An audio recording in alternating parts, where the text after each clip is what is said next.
ප්‍රෝටෝන වල වයස එහෙම සමහර ප්‍රෝටෝන වල වයස වල දන්නවා. දැන් අපි හිතුවට දැන් අපේ වයසේ අපේ ඇඟ ඇතුලේ තියෙන හැම දෙයක්ම අපේ වයස කියලානේ ඔයාලා හිතන්නේ.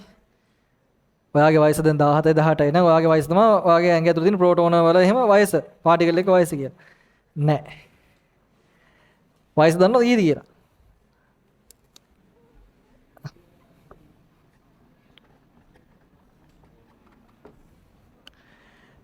ඒ කියන්නේ විශ්වය ආරම්භ වෙච්ච දවසේ ඉඳන් ප්‍රසාරණය වෙනකොට ඒ ප්‍රසාරණ වෙච්ච ඒ වස්තුන් වල තියෙන ප්‍රෝටෝන ඔයාලගේ ඇඟ ඇතුලේ අපේ ඇඟ ඇතුලේ තියෙනවා. කියන්නේ අපි හිතුවට අපි නිකන් පොඩි නිකන් මේ ගත කරන අපි මොකක් කර එක අපේ පරිණාමයක එහෙම නෙමෙයි කියන්න ඕන. ඔයා කියන මිනිස්සයාගේ ඔයා කියලා එකක් නැහැනේ. ඔයාගේ කෝ එක. ඒ කියන්නේ ඔයාගේ මොකක්ද ඒකට කියන්නේ?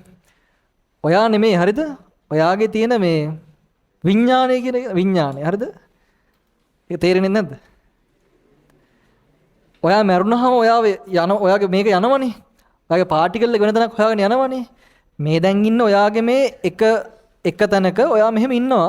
ඔයා තව තැනක ඉන්නවා. මේ මොහොතේ ෂෙයා වෙනවත් එක්කම ඔයාගේ අනිත් පාටිකල් එකක් තියෙන තැනක ඔයාව සැකසීලා තියෙන තැනක ඔයා පටස් කාලා එතන පැලවෙනවා. ඒක ප්ලාන්ට් වෙනවා. හරිද? ඒ ප්ලාන්ට් වෙන මොහොතක් තියෙන පොඩි අතරමැදි අවස්ථාවක් ඒක තමයි මරණය කියලා කියන්නේ.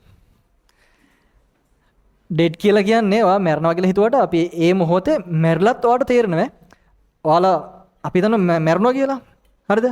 ඒ මැරෙන මොහොතේ විනාඩියක් හෝ තප්පර ගාණක් ඒ කාලේ සීමාව ඇතුළතදී එයාට යන්න තැනක් නැතුව බල ඉන්න මොහොතක් තියෙනවා. ඒ වෙලාවට ඔයාගේ ඔක්කොම පේන් එක ඔයාට දැනෙනවා. ඔයාගේ මොලේ සෛල මැරෙන හැටි ඔයාට දැනෙනවා. හරිද? ඔයාගේ හදවත නතර වෙනකොට ඒ අඩුම ගානේ ඒකට ඔයාට රියැක්ට් එකක්වත් දක්වන්න බෑ. කියන්නේ ඩෙඩ් කියන්නේ ඒ වගේ දෙයකට. හරිද? අපි සිහිය නැතු මැරුණා කියලා ඩෙඩ් බොඩිය කියලා අපි කිව්වට ඒ මනුස්සයා මැරලා නෑ මොහොත වෙනකොට. පොඩි කාලයක් තියෙනවා මේ ඒ කාලය ඇතුළතදී ඔයාගේ මොලේ සෛල මැරෙන හැටි ඒ ඔක්කොම මට විඳින්න වෙනවා. හරිද? ඒ හැම වේදනාවක්ම විඳින්න වෙනවා. හරිද? ඔව්. ඒ අතරතර කාලේ ඔය එක කතා දැන් ඔය බලන්න මේක ඇත්තම සයන්ස් පැත්ත. හරිද? මේක මොකද අර සයන්ස් වලින් ඔප්පු කරගත්තු දේවල්. මේවා දැන් කට්ටි දුක් විඳින හොයාගන්න කලින් ඉතින් බුදුහාමද කියලා තියෙන ඔක්කොම ලස්සනට. හැබැයි දැන් තමයි මේක ඔප්පු කරගෙන එන්නේ. ඔය ක්වොන්ටම් ෆිසික්ස් වල දැන් කියනවා ඔක ලස්සනට. ක්වොන්ටම් ෆිසික්ස් වල පාටිකල් එක මෙහෙන් මැරෙනවා කියලා කියන්නේ මැරෙනව නෙමෙයි කියලා දැන් යාලා හොයාගෙන තියෙනවා. ඒ කියන්නේ අර මං කිව්වා අවුරුදු මෙච්චර ගාණක් ඈත තිබ්බත් ඔයා මෙහෙ රියැක්ට් කරනවා කියලා. ඒක යාලා හරියටම දැන් හොයාගෙන තියෙනවා. ඒක වෙන්නේ කොහොමද? ඒ ඇත්තටම ඉතින් මේ විඥානය තමයි එතන මේ වෙන්නේ. ඒක බුදුදහමේ ලස්සනටම තියෙනවා කියලා දැන් විද්‍යාඥයෝ ඔප්පු කරන්න දඟලන අවුරුදු ගාණක් තිස්සේ. දැන් ටික ටික ඔප්පු වෙගෙන එනවා. එයාලා පිළිගන්නවා මරණය කියන්නේ එන්ඩ් එක නෙමෙයි කියලා දැන් පිළිගන්නවා. ෆිසික්ස් වලින් පිළිගන්නවා. ඇයි අර පාටිකල් එක මෙහෙන් මෙන ගමන් ඔයා අතන ප්ලාන්ට් වෙනවා ඉක්මනට. ඉතින් ඒක තමයි බං භවයක් කියලා කියන්නේ. ඒක තමයි ඊගව භවය කියලා කියන්නේ. ඔය අපි හිතුවට දැන් අපි මේක විතරයි ඉන්නේ කියලා නෑ බුදුවම අපි කොච්චර තැන්වල ඉන්නවනේ. කොච්චර තැන්වල ඉඳලා ඇද්ද නේ? තව කොච්චර තැන්වල ඉන්නේ නැද්ද නේ? සකසන හැම වෙලේම හේතුනේ බා. ඉතින් මේ හැම වෙලේම හේතුනේ සකසන. කො හැමතැනම පැල කර යනවා. ඌව පැල වෙන්න ගත්තට පස්සේ හිතමංකො නිකන් අර නිකන් අපායේ ගිහින් පැලුණොත් ඉවරයි නේද? කල්ප ගණක් ඉදින්න බෑ. ඌව දැන් තව ටික දවස් ඒවත් හොයාගයි.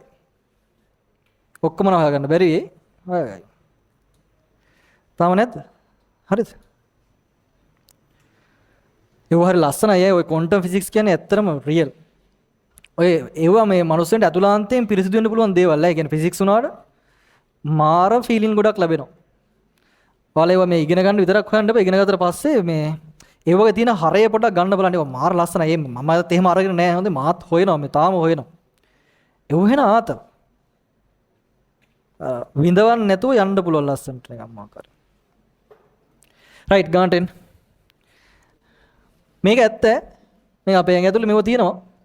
ඒ කියන්නේ විශ්ව පටන් ගන්න දෙන්නට මෙච්චර කාලයක් වෙනවනේ. ඒ පටන් ගත්ත කාලේ තිබ්බ ප්‍රෝටෝන අපේ ඇඟ ඇතුලේ තියෙන. ඒ කියන්නේ අපි තමයි බං යුනිවර්ස් කියලා කියන්නේ අපි තමයි. ඔයාලා බලන්න නිකන් මොලේ සෛල ටික Google එකක් කරලා බලන්න මොලේ සෛල බලන්න. අපේ යුනිවර්ස් එකේ ස්ට්‍රක්චර් එක බලන්න. දෙකම සේම්. මොලේ සෛල වල තියෙන සැකස්ම ස්ට්‍රක්චර් එකයි යුනිවර්ස් එකේ ස්ට්‍රක්චර් එක බලන්න ෆොටෝ දෙකම සේම්. එහෙනම් අපි තමයි. හරි?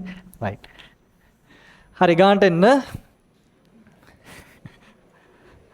හරි. ඔය ෆිසික්ස් වලින් ඉගෙන ගන්න කැම්පස් ගිහලා ඉගෙන ගන්න පුළුවන්. දේවල් තියෙනවද? සමහර ඩිපාර්ට්මන්ට් වල ෆිසික්ස් වල වෙනම මොඩියුල් තියෙනවා. එහෙම ඉගෙන ගන්න පුළුවන්. රයිට්. එන්න. මේ දවස්වල ඇන්ඩ්‍රොමීඩා පේනවേ. ඇන්ඩ්‍රොමීඩා පේන මාරාතල් එක. කියන්නේ තරුවක් වගේ පේනවා. තරුවකට වඩා ක්ලියර් නෑ. තරුවක් තරම් ක්ලියර් නෑ. දැන් දවස් දෙකකට විතර කලින් පෙවුණා. තරුවක් නම් සාමාන්‍ය හොඳට පේනවනේ. ඒක මේ පොඩ්ඩක් බොඳයි.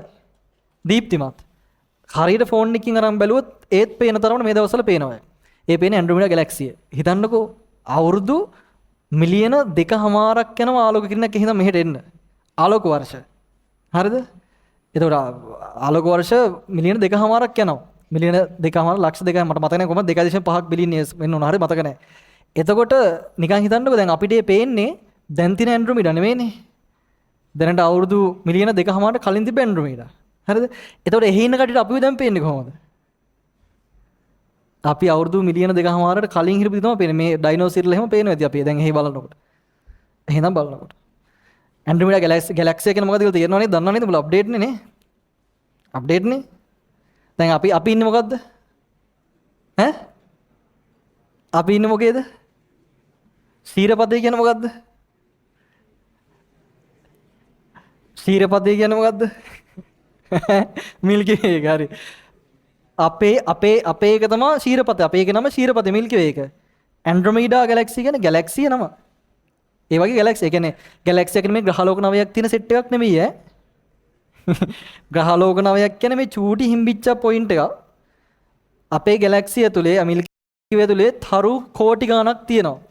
හරිද? ග්‍රහලෝක මිලියන කෝටි ගණනක් තියෙනවා. ඒ වගේ සෙට් එකක් තමයි ගැලැක්සියක් කියලා කියන්නේ. ඇන්ඩ්‍රොමීඩා වල අපිට වඩා බරපතලව ගොඩක් තියෙනවා. අපේ කෝටියනේ ඒක කෝටි 40ක් විතර ඇති. එච්චර විශාලයි ඒක. හරි ඒක තරුවක් වගේ තමයි දැන් පේන්නේ. ඒක මාර අතල්නේ. ඒක මරුබා. ආයි බ්‍රහස්පති සෙනසුරු එකට පේනවා මේ දවස්වල. එක ළඟට ෆොටෝ වලට පේනවා. හෙන්න තරු දීප්තිම. ඔබ පොඩ්ඩක් හොයපල්ලා. එතකොට මෙවට ආස වෙනවා සබ්ජෙක්ට් වලට. ඔය ෆිසික්ස් කෙමිස්ට්‍රි මැත්ස් නේ තියෙන්නේ. නේද? දැන් එපා. මේ කාලේ හොයන්න එපා. රයිට් එන්න. මේකට එන්න දෙන්නෙම නෑ. මේ හැන්ද අහගන්න දැන්